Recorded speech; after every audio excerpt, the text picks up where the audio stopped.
I'm so excited today. I'm here with a fabulous New York real estate agent, Brendan Bogart, and he is going to show us some properties. If somebody wants to connect with you, I will put your information in the description. Yes. If you like any of this New York City properties, please contact Brendan. So this is actually all one apartment. This, when you open,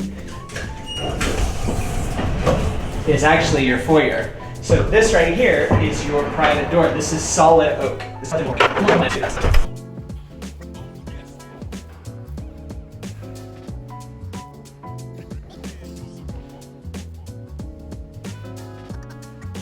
Where's the fridge?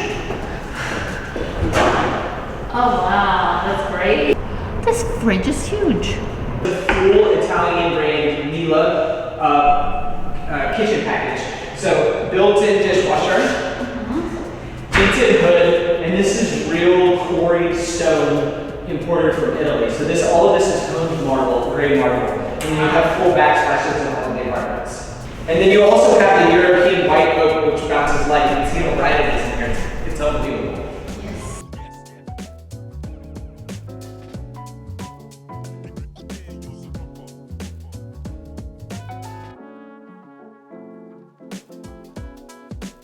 This is the Hudson River over here.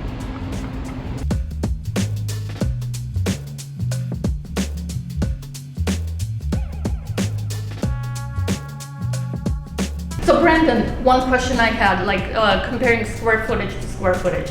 How much is the New York, let's say this area, which neighborhood are we in? Right now we're in Hudson Square. It's considered West Soho. You have Tribeca right across the street. You have Soho right here, and then above us is Greenwich Village. But the price per square foot in this neighborhood for a condo, it ranges from $2,200 to $2,600. What? Yeah, so this square foot where we're in, you and me right here, Okay. This is $2,400. Oh my God, this is very expensive Real square estate, foot. yeah. And we do have other properties that can go up to $3,400 a square foot, up to Wow. $5,000 a square foot. That's amazing. I mean, Boston real estate is expensive. It's like 700 something per square foot. Wow, big There's no difference. comparison. And what about average days on market? So that's a good question. That also varies neighborhood by neighborhood. Condos like this, what we're standing in, actually goes fairly quickly. We've seen a shift in days on market since COVID happened, but something like this that's priced at, this one we're standing in, this model unit is $3 million. We put this on the market 48 hours ago and we had 11 showings at it. That's awesome. In 24 hours. So as you can tell, it's still very active. I would say down here, the average days on market is 100 days on market. And then in certain neighborhoods, it can be gone the first day. I think Boston is pretty similar, that there's low inventory still, so that it's still sort of competitive regardless of price point. Regardless of what headlines say, I think in the Northeast, general East Coast, there's still an all-time inventory low. So less than 100 days.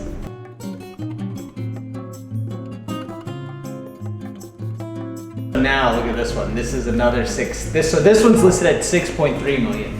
This is a triplex with a private roof, and it's 2460 interior, 3 bedrooms with all ensuite bathrooms, and it's absolutely stunning. Look at these views. These are these are protected, landmarked views, so you get to see all of this Manhattan skyline. That's so important. This will never be developed. It'll always be like this. So important to have protected views. Yes, and gas burning fireplace behind us. Downstairs there's 3 magnificent bedrooms, and then the best is the roof on top. Ooh la la. Yeah, we're I gonna can't wait to see it. And which neighborhood is this in? This is in Nolita. We're in Nolita, Manhattan. Look at this. Wow.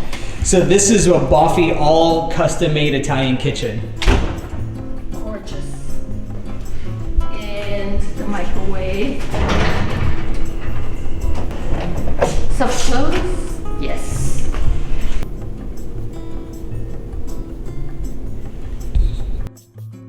Wow, this is just Spectacular. Look at the sun, it's just beating on us. Look how so you have protected views that are undevelopable from Financial District all the way up to, you can see Hudson Yards and see all the way up to the Empire State Building.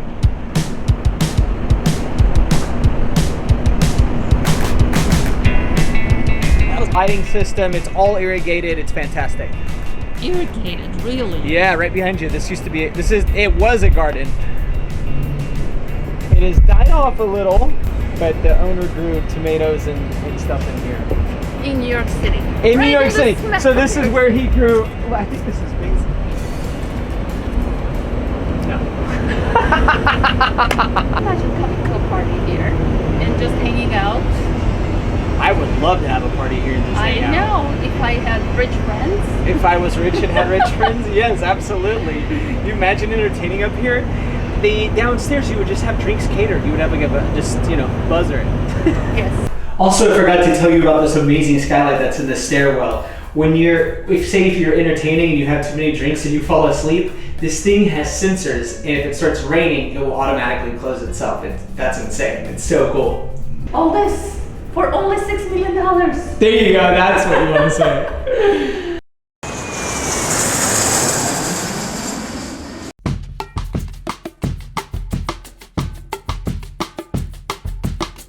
Let's go see this Boston $6 million penthouse. It's gorgeous.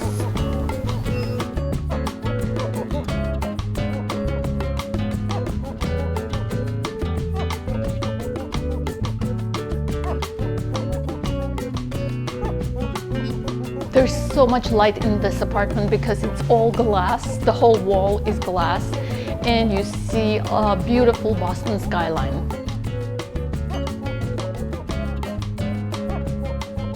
The dining room and the kitchen and the living room is all on open space, which a lot of people love.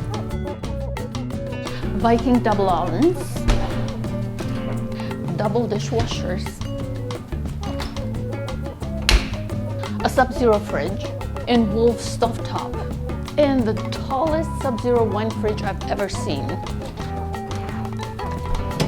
Wow, so much space.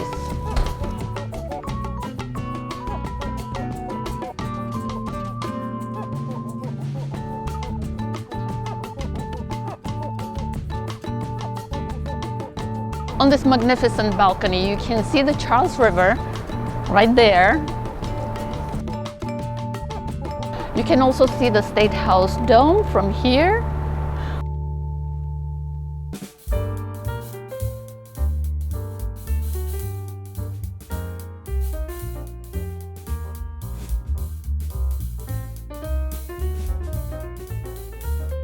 The foyer is really comfortable and cozy and beautiful. And common areas like this.